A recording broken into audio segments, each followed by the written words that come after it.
जागो लोगों जगत के,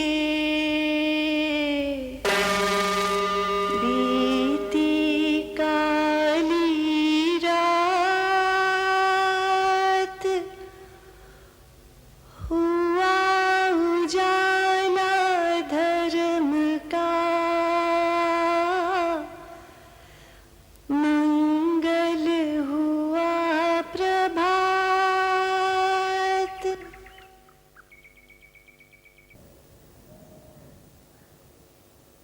धर्म जीवन में उतरे, आचरण में उतरे। धर्म जीवन का अंग बन जाए तो ही धर्म धर्म है, अन्यथा केवल वाणी विलास, बुद्धि विलास का विषय होकर रह गया, धर्म नहीं हुआ। धारण करें तो ही धर्म, अन्यथा धर्म नहीं। तो पहला कदम धर्म का कि सदाचरण जीवन में उतरे। हम शरीर और वाणी से कोई ऐसा काम नहीं करें जिससे अन्य प्राणियों के सुख शांति भंग होती हो, अन्य प्राणियों के हितों की हानि होती हो। ऐसा कोई काम नहीं करें। हत्या नहीं करें, चोरी नहीं करें, व्यभिचार नहीं करें, वाणी द्वारा झूठ बोलकर किसी को नहीं ठगें, वाणी से कोई कड़वी बात, चुगली की बात, परनिंदा की बात या निरर्थक निकम्मी बात बिल्कुल नहीं बोलें। इन 4 दुष्कर्मों से बचना है। इन चारों दुष्कर्मों से बचने के लिए एक और दुष्कर्म है जिससे बचना बहुत आवश्यक है, और वो है कि हम नशे पते से दूर रहें। जैसे ही कोई व्यक्ति नशे पते का गुलाम हो जाता है तो ये चारों दुष्कर्म जो नहीं करने चाहिए वो कर गुजरता है, क्योंकि वो अपने आपे में नहीं है। तो नशे पते से भी दूर रहें। नशा केवल मदिरा का ही नहीं होता, ड्रग्स का ही नहीं होता, नशा धन का भी होता है और बहुत बड़ा नशा होता है। नशा राज्य की सत्ता का भी होता है और बहुत बड़ा होता है, उससे भी बचना है। किसी प्रकार का नशा हमारे सिर पर सवार हो जाएगा तो जो दुष्कर्म नहीं करने हैं वो करते चले जाएंगे। इसीलिए कहा पमादठाना वेरमणि। प्रमाद के जितने स्थान हैं, माने जिन जिन से प्रमाद जागता है उनसे विरमण करें, उससे दूर रहें। चाहते तो सब हैं, बुद्धि के स्तर पर खूब समझते हैं कि हमें ये दुष्कर्म नहीं करने चाहिए। बुद्धि के स्तर पर खूब समझते हैं हमें ये सत्कर्म करने चाहिए, पर क्या करे बेचारा, कर नहीं पाता ना। महाभारत का युधिष्ठिर कहता है, महाभारत का दुर्योधन कहता है, युधिष्ठिर ने खूब समझा, सत्यं वद धर्मं चर। तो जब आचरण में उतरा तो ही स्वीकार करता है, अन्यथा नहीं स्वीकार करता। दूसरी ओर दुर्योधन कहता है, जानामि धर्मं न च मे प्रवृत्ति, जानामि अधर्मं न च मे निवृत्ति। खूब जानता हूं कि ये धर्म है, ये करणीय है, ये कर्तव्य है, फिर भी इस ओर प्रवृत्ति ही नहीं होती। खूब जानता हूं कि ये अधर्म है, ये अकरणीय है, ये अकर्तव्य है, फिर भी उससे निवृत्ति नहीं होती, तो भाई ये हालत तो सबकी है ना। शराबी खूब जानता है कि मुझे शराब नहीं पीनी चाहिए, बड़ी खतरनाक है, धीरे धीरे ये मेरा बहुत बुरा हाल कर देगी, लेकिन समझते हुए भी जब समय आता है तो पी ही लेता है। जुआरी खूब जानता है कि ये जुआ मेरे लिए ठीक नहीं, मुझे बर्बाद कर देगा, लेकिन फिर भी समय आता है तो जुआ खेल ही लेता है। व्यभिचारी खूब समझता है ये व्यभिचार हानिकारक है, फिर भी समय आता है कर ही लेता है। सारे दुष्कर्म समझते हुए भी कर लेते हैं। क्यों कर लेते हैं? क्योंकि मन वश में नहीं है। हम अपने मन के मालिक नहीं हैं।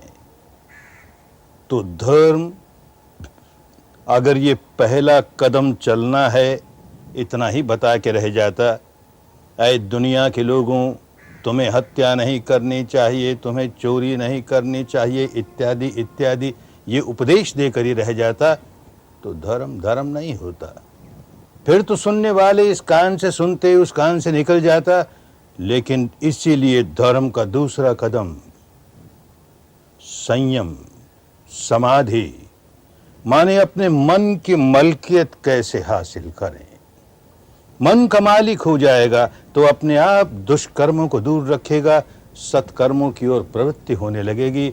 मन के मालिक कैसे हों? मन को एकाग्र करने के लिए कोई अभ्यास करना होता है, कोई प्रैक्टिस करनी होती है, कोई न कोई आलंबन, कोई न कोई सहारा लेना होता है, जिस आलंबन के आधार पर हम अपने चित्त को एकाग्र कर सकते हैं। अनेक आलंबन होते हैं जिनका सहारा लेकर चित्त को एकाग्र करने का अभ्यास किया जा सकता है। एक आलंबन जो बहुत प्रचलित है कि किसी देवी का, किसी देवता का, किसी ईश्वर का, ब्रह्म का, अल्लाह ताला का, किसी का नाम बार बार मन ही मन उस नाम का उच्चारण करते रहो। बार बार उस नाम का उच्चारण करते करते देखेंगे कि मन एकाग्र होने लगा, शांत होने लगा। और एक साधन, किसी देवी की, देवता की, ईश्वर की, ब्रह्म की, अल्लाह ताला की, अपने किसी आराध्य देव की, किसी गुरु की, जिस पर भी श्रद्धा हो, उसका चित्र सामने रखें, उसकी मूर्ति सामने रखें, कुछ देर तक खुली आंखों से देखते रहें, फिर आंख बंद करें, फिर आंख खोल के थोड़ी देर देखें, फिर आंख बंद करें। यूं करते करते करते एक अवस्था ऐसी आएगी कि वो चित्र, वो मूर्ति, वो आकृति बंद आंखों के सामने आने लगेगी। फिर बंद आंखों उस आकृति के सहारे चित्त को एकाग्र करने का अभ्यास करेंगे। ये दो बड़े प्रचलित आलंबन। लेकिन जिसको अपने भीतर प्रज्ञा जगानी है, माने अपना प्रत्यक्ष ज्ञान जगाना है, जिसे विपश्यना के रास्ते चलना है, आगे जाकर जो तीसरा कदम है वो कदम उठाना है, उसके लिए काम की बात नहीं। चित्त एकाग्र जरूर हो जाएगा, लेकिन काम की बात नहीं। क्यों काम की बात नहीं? एक मोटा कारण तो ये कि जिस किसी देवी का, देवता का, ईश्वर का, ब्रह्म का, जिस किसी का भी नाम लेंगे, उसका चित्र का ध्यान करेंगे, मूर्ति का ध्यान करेंगे, तो वो उस संप्रदाय का, देवता का, देवी का, ईश्वर का, ब्रह्म का नाम हो गया। उसकी मूर्त हो गई तो सार्वजनीन बात नहीं हुई। सब लोग उसी एक देवी का देवता का नाम नहीं ले सकते, सब लोग उसी देवी या देवता का चित्र सामने रख के ध्यान नहीं कर सकते। ये तो मोटी मोटी बात है, पर समझेंगे कि क्यों हम इसको आगे के कदम के लिए उपयुक्त नहीं समझते। वैसे अगर किसी देवी देवता को, उसके नाम को, उसके रूप को न भी ध्यान करें तो कोई भी शब्द हो, जैसे घड़ी बांध रखी है तो घड़ी घड़ी घड़ी घड़ी, बार बार घड़ी घड़ी घड़ी घड़ी करते जाएंगे, मन एकदम समाहित होता चला जाएगा। चुटकी बजाई और ये आवाज हुई चट चट चट चट चट, बार बार दोहराते चले जाएंगे, मन एकदम एकाग्र हो जाएगा। ताली बजाई, आवाज हुई पट, तो पट पट पट पट, बार बार उच्चारण करते चले जाएंगे, मन ही मन उच्चारण करते चले जाएंगे, देखेंगे मन एकदम शांत होने लगा, समाहित होने लगा। फिर भी नहीं, समझेंगे क्यों नहीं। एक और तरीका होता है मन को वश में करने का, कि मन में कोई सुझाव देना शुरू कर दो। अच्छे सुझाव हो, अच्छे सुझाव देना शुरू कर दो, कोई कल्पना करनी शुरू कर दो। मैं नित्य हूं, मैं शाश्वत हूं, मैं ध्रुव हूं, मैं अजर हूं, मैं अमर हूं, मैं निर्मल हूं, मैं निर्लेप हूं, मैं शुद्ध हूं, मैं बुद्ध हूं, इत्यादि इत्यादि। बार बार बार बार ऐसा चिंतन करते करते हम देखेंगे कि मन शांत होने लगा, समाहित होने लगा। नहीं, इसे भी नहीं स्वीकार करते। तब क्या करें? तो विपश्यना के रास्ते ले जाने वाली परंपरा हमारे लिए एक ऐसा आलंबन देती है जो कि इन सब से दूर है, और वो है हमारा अपना सांस, सहज स्वाभाविक सांस। जैसे भी आ रहा है, जैसे भी जा रहा है, बस उसे जानते रहो। सांस की कसरत नहीं करनी, बिल्कुल नहीं। सांस पर नियंत्रण नहीं करना, बिल्कुल नहीं। प्राणायाम बिल्कुल नहीं। सहज स्वाभाविक सांस, जैसे भी आ रहा है, जैसे भी जा रहा है। लंबा है तो लंबा है, उसे ओछा करने की कोशिश नहीं करेंगे। ओछा है तो ओछा है, उसे लंबा करने की कोशिश नहीं करेंगे। बाईं नासिका से गुजरता है तो बाईं से गुजरता है, दाहिनी से गुजरता है तो दाहिनी से गुजरता है, दोनों में से गुजरता है तो दोनों में से गुजरता है। उसे बदलने की जरा भी कोशिश नहीं करेंगे। बस केवल जानना है, केवल जानना है, केवल जानना है। क्यों? इसे समझें कि इसे ही क्यों चुना गया। लक्ष्य क्या है हमारा? लक्ष्य है कि हमें अपने बारे में जो सत्य है उसको अनुभूतियों के स्तर पर जानना है।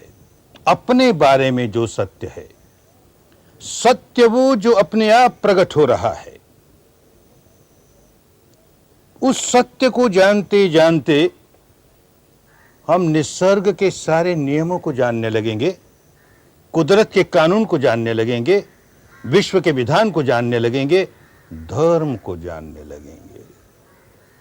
अपने आप को जानने का काम हमारे लिए चित्त को निर्मल करने का रास्ता खोल देगा।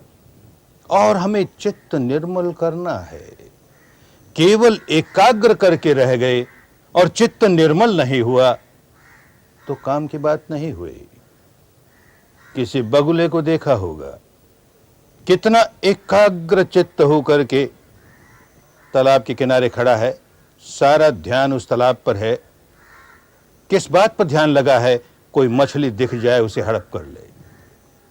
ऐसे ही किसी बिल्ली को देखा होगा, चूहे के बिल के पास कैसे खड़ी है, एक रुआ नहीं हिलता, बहुत एकाग्र है, कोई चूहा निकले उसे हड़प कर ले। किसी शिकारी को देखा होगा, अपनी दूनली बंदूक पर कैसे ध्यान लगाए बैठा है, सामने शिकार आए और उसे धाए मार दे। ये सारी एकाग्रताएं हैं, नहीं चित्त को निर्मल करने वाली नहीं है। तो हमें अपने बारे में जो सच्चाई है उसे जानते हुए साथ साथ चित्त के निर्मलता का काम भी करना है। वो तभी होगा जब अपने बारे में जो सच्चाई अपने आप प्रकट हो रही है उसे जानेंगे। तो कुदरत का जो कानून बाहर काम कर रहा है, देखेंगे वही भीतर काम कर रहा है। कुदरत का जो कानून बाहर काम कर रहा है वो तो हम बुद्धि से समझेंगे, उसको समझ भी लेंगे तो अपने भीतर अपने चित्त को निर्मल करने का काम कैसे करेंगे? वही कुदरत का काम जो भीतर काम कर रहा है, वही कुदरत का नियम जो भीतर काम कर रहा है, उससे जब अनुभूतियों से जानने लगेंगे तो चित्त में सुधार आने लग जाएगा। इसीलिए हमारे यहाँ के संतों ने कहा, इस रास्ते से गुजरे होंगे, इसीलिए कहा कि बाहर भीतर एको सच है, यह गुरु ज्ञान बताई रे। बाहर भीतर एको जानो, यह गुरु ज्ञान बताई रे। जन नानक बिन आपा चीने, ओ कटे न भ्रम की काई रे। जन नानक, नानक जान गया है। किसी की सुनी सुनाई बात को केवल श्रद्धा से मान नहीं रहा है, केवल बुद्धि द्वारा चिंतन मनन करके मान नहीं रहा है, अनुभूतियों से जान गया। तो कहता है कि हर व्यक्ति इसी प्रकार अनुभूति से जाने, सच्चाई को अपने भीतर अनुभूति से जान लेगा तो सारे भ्रम टूट जाएंगे, भ्रांतियां टूट जाएंगी। बाहर बाहर ही कुदरत का कानून देख के रह जाएगा, भ्रांतियां बनी रहेगी। तो कैसे अपने भीतर सच्चाई को जाने? सच्चाई को कल्पना नजदीक नहीं आने पाए, और सच्चाई वो जो अपने आप प्रकट हो रही है। किसी सच्चाई का आरोपण न करने लगे, किसी सच्चाई का निर्माण न करने लगे। तभी कहा, उत्थापिया न जाई किता न हुई, आपो आप निरंजन सोई। थापिया न जाई, जो सच्चाई प्रकट हो रही है उस पर कुछ और न थोपने लगे, कुछ इम्पोज न करने लगे, और कीता न होई, कुछ क्रिएट न करने लगे। आपो आप निरंजन सोई, जो सत्य अपने आप प्रकट हो रहा है, अरे वो निरंजन है, वही ईश्वर है। क्योंकि वो सत्य है, अपने आप प्रकट हो रहा है। तो जो सांस अपने आप आ रहा है उसमें कोई छेड़छाड़ नहीं करनी, उसके साथ कोई शब्द नहीं जोड़ देना, उसके साथ कोई रूप कोई आकृति नहीं जोड़ देनी, उसके साथ कोई कल्पना नहीं जोड़ देनी। जैसा भी है तो कर्ता भाव भी समाप्त और भोक्ता भाव भी समाप्त, बस दृष्टा भाव से जैसा है वैसा है। इस समय भीतर आ रहा है तो भीतर आ रहा है, बाहर जा रहा है तो बाहर जा रहा है, बाईं नासिका से गुजरता है तो बाईं नासिका से गुजरता है, दाहिनी नासिका से गुजरता है तो दाहिनी से गुजरता है, दोनों से गुजरता है तो दोनों से गुजरता है। यथाभूत जैसा है वैसा है, यथार्थ का दर्शन करना है, और वो यथार्थ अपने बारे में हो। इस सारी शरीर के प्रपंच में क्या हो रहा है, इस चित्त के प्रपंच में क्या हो रहा है, इसे जानने के लिए पहला कदम, सांस आ रहा है सांस जा रहा है। कहना बड़ा आसान है। जब कभी समय निकाल करके किसी विपश्यना के शिविर में 10 दिनों के लिए आओगे और पहला कदम यही कि सांस आ रहा है, सांस जा रहा है, अरे इसे ही जानना है, करना कराना कुछ नहीं, वो तो अपने आप आ रहा है, अपने आप जा रहा है। हमने अपने मन को सांस के ठोर पर लगा दिया, शरीर के इस दरवाजे पर लगा दिया, इसी से मन सांस भीतर जाता है, इसी से बाहर जाता है, बस यहीं लगा दिया। तो देखेंगे कि इसको जानते जानते चित्त एकाग्र ही नहीं होने लगा, चित्त निर्मल भी होने लगा। कठिनाई आएगी, कठिनाई आते हुए भी अपने मन के स्वभाव को पलटना है। जैसे जैसे प्रयत्न करते जाएंगे देखेंगे सांस के सहारे सहारे सहारे चित्त एकाग्र होने लगा, एकाग्र होने लगा, निर्मल होने लगा। भले ऊपर ऊपर से ही हुआ, पर धीरे धीरे धीरे गहराइयों में जाएंगे। जितना जितना चित्त निर्मल हो जाएगा उतना उतना धर्म में स्थापित हो जाएंगे, उतना उतना मंगल होना शुरू हो जाएगा, उतना उतना कल्याण होना शुरू हो जाएगा। धर्म में कितने स्थापित हो रहे हैं उतना मंगल होता ही है, उतना कल्याण होता ही है। धर्म में मंगल ही मंगल, धर्म में कल्याण ही कल्याण, कल्याण ही कल्याण। सांस देखते देखते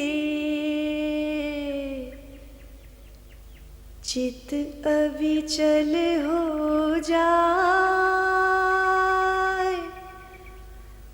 अविचल चित निर्मल बने, सहज मुक्त